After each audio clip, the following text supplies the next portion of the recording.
Guys, hope all of you are doing well today. In this video we'll be taking a look at factors, and we actually need to know this stuff before getting into equivalent factors and just operations with factors. So let's get into the video so we know that. Okay, so factors.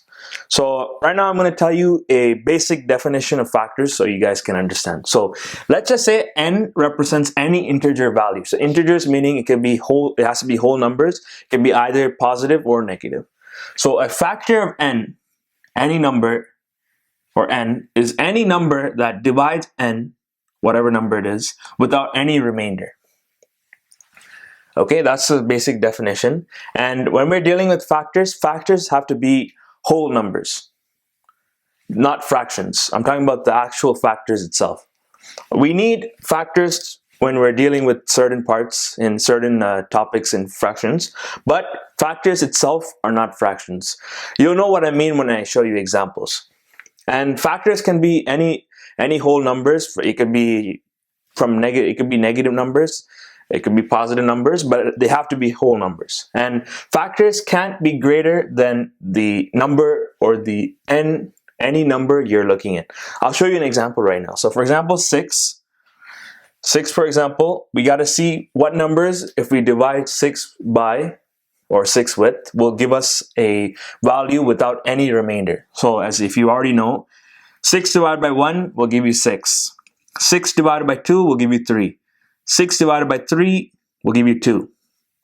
No remainder. 6 divided by 6 will give you 1. So you guys already, so these 4 numbers would be considered as factors of 6 because they divide 6 evenly without any remainder at all. Same for 36. So I've listed all of the factors or all the numbers that 36, if you divide 36 with, you'll get no remainder. And see how the last number I wrote was just the number itself, because factors can't be greater than the number itself. What can is multiples, but we'll look at that in the next video. So you can see, I don't know if you can see this, but this is just 1, 2, 3, 4, 6, 9, 12, 18, 36. You can see that well in the camera. So these are factors of 36. So if you have any questions, please leave them in the comments so I can get to them as soon as possible. So now we're going to deal with common factors between 2 or sometimes more numbers, because you will often get that in fractions. So common factors, it's in the word itself, is when you're looking at the factors between 2 different numbers or 2 different integers, what factors or what numbers are common between the 2. And you need to know this because in fractions you will be asked maybe on your test or on an assignment to simplify the fraction. So they'll give you, so you'll solve the question and then they'll ask you to simplify it. So we need to know how to simplify it. So in order to know that, we should know this first. That's why I'm including this in the series. So common factors between two or more numbers. So well, I'll teach you first how to find common factors first, and then we'll look at something called greatest common factor, which is what we actually need for this thing. And then, so we'll pick 2 numbers. Should we pick what number? 6 and 8. So what divides into this without any remainders? We know 6. We know 2, because 6 divided by 1, I've already said that before. And then 8, we know 1 divides even perfectly, 2 comes, 3 doesn't, 4, and 8 itself. So these are 4 factors. So what is common here? If you already know, in this case, 2 and 1. Both are common. In some cases, there could be even more than that are common between 2 numbers. But since we chose easy ones for you guys to understand, there are 2 common factors here. And so this is how common factors is pretty easy finding them. So we need to know the greatest common factor, because when you're simplifying fractions, you would need to divide your numerator and denominator by the largest number possible in order to simplify it. Like if you divide 20 by 5 and 20 by 10, you will notice that 20 by 5 gives you 4 and 20 divided by 10 gives you 2. When you're simplifying, you're trying to look for the lowest number possible, lowest into simple terms as possible. So the lowest number is here, but that is achieved only when we divide our 20 by 10, right? So that's why we need, that is the importance of greatest common factor. So first thing to do when you're simplifying fractions, or I'll explain simplifying fractions later on in the series, but this is one of the important steps to get there. So what would be the greatest common factor here? 2. 6 divided by 2, because 6 divided by 1 would give us 6. How about, let me erase this for you so you guys understand. But I hope all of you guys understood why we need the greatest common factor when we're trying to simplify something into its simplest form. I'll just try to erase this for you. Okay, so when we divide 6 by 1, we get 6.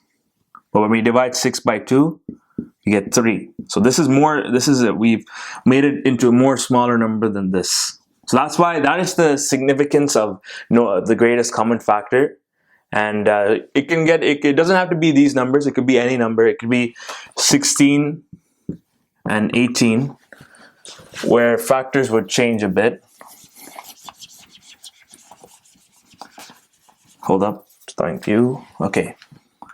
16 and 18, you'd be divides evenly into 4 by 4.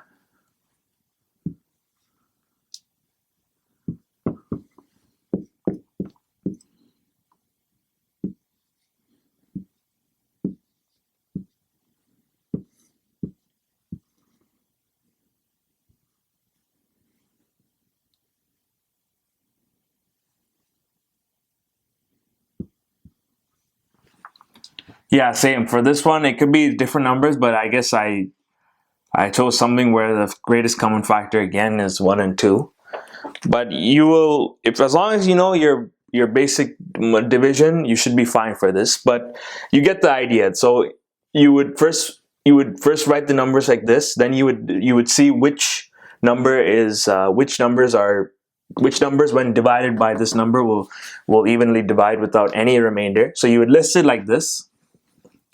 And then later you would list it like this, and then you would compare the common ones. You would circle the common, you would figure out which ones are common.